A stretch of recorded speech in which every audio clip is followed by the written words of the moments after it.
Olá pessoal, eu sou a doutora Letícia Fontes e hoje vamos falar sobre a medicina integrativa.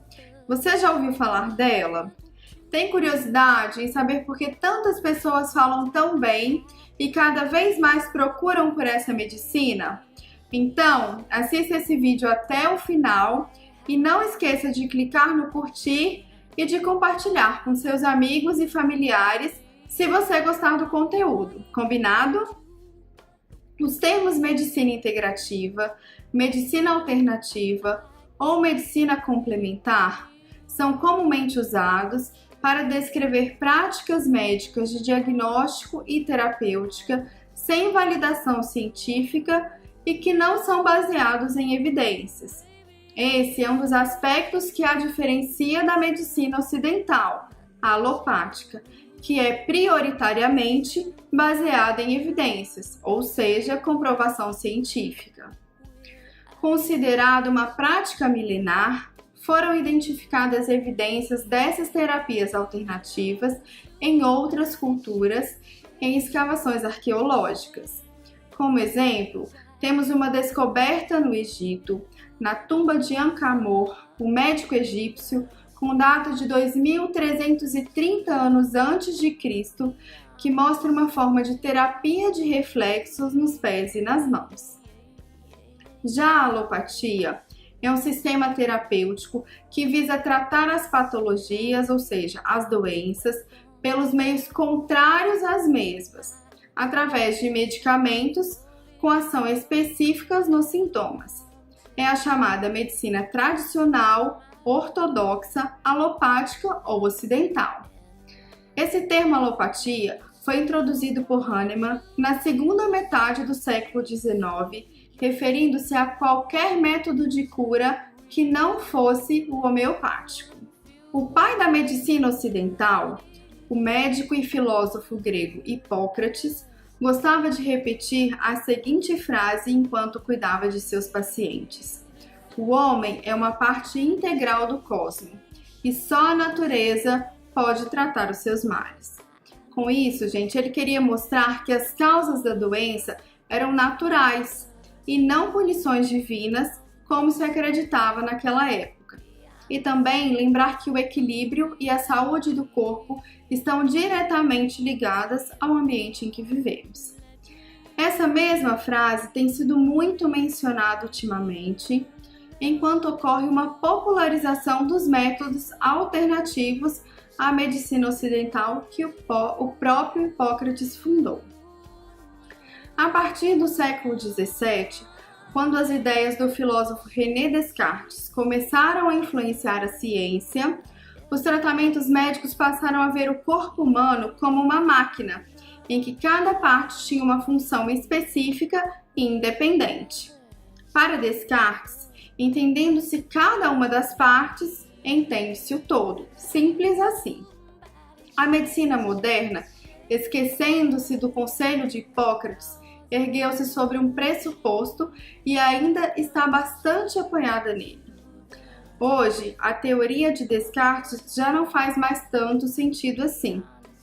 Fica cada vez mais evidente a intrínseca relação entre mente e corpo e suas consequências para a saúde humana. Também está claro que isolar uma parte do corpo e desconsiderar o resto é receita segura para efeitos colaterais inesperados. Essa visão de que o corpo é um organismo interligado e, portanto, não pode ser subdividido em partes independentes, parece ser uma das principais diferenças e vantagens das terapias alternativas em relação à medicina ortodoxa.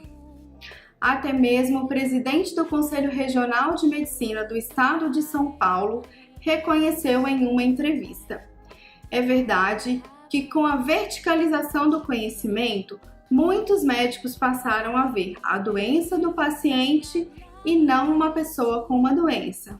Ou seja, quanto mais especialista um médico se torna, mais ele entende a doença e menos ele enxerga o indivíduo. Para a medicina alternativa, Essa visão não é novidade. Não existem doenças e sim doentes. Foi sempre o lema de Edward Bach, médico inglês que no final do século XIX desenvolveu os florais, uma técnica alternativa bastante difundida e praticada nos dias atuais. A medicina ocidental alopática se concentra em remover os sintomas fazendo uso de métodos diretos, como por exemplo, trate a cabeça quando a cabeça dói, trate o pé quando o pé dói. No entanto, a medicina integrativa se preocupa em fazer análise dialética do corpo humano como um todo, avaliando e examinando um conjunto de sistemas interconectados e interrelacionados. Por isso, a dimensão holística inerente nessa prática mostra grande potencialidade em tratar doenças, inclusive as mais complexas, como câncer, AIDS e Alzheimer. A Organização Mundial de Saúde define subcondição de saúde como um estado entre a saúde e a doença, quando todos os indicadores físicos e químicos dão negativo, ou seja, exames normais, mas a pessoa vivencia vários tipos de desconforto e até dor. A medicina ocidental, alopática, não sabe o que fazer quando trata uma subcondição de saúde. Em contrapartida, a medicina complementar mostra sua força ao tratar estes desequilíbrios na saúde através de uma avaliação integrativa do corpo, mente, emoções e espírito. Mas então, será que temos duas medicinas exclusivas? Na verdade, não. A medicina é uma só, porém com olhares diferentes, com abordagens diferentes. Um bom exemplo é a acupuntura. A ciência não acredita que sua filosofia esteja correta. Ninguém conseguiu verificar a existência de canais de energia correndo pelo corpo. Mesmo assim, testes bem conduzidos provaram que as agulhas são eficazes para tratar vários males, por mais que não se entenda como.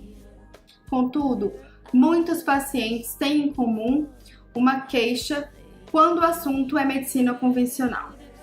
Acreditam que o médico não lhes dá a devida atenção, não se importa verdadeiramente em entender e conhecer a individualidade de cada ser.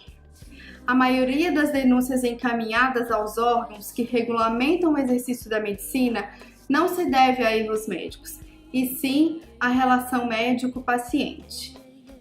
Um irônico ditado popular diz: pessoas procurando tratamentos na medicina ocidental, alopática, geralmente morrem sabendo exatamente o porquê.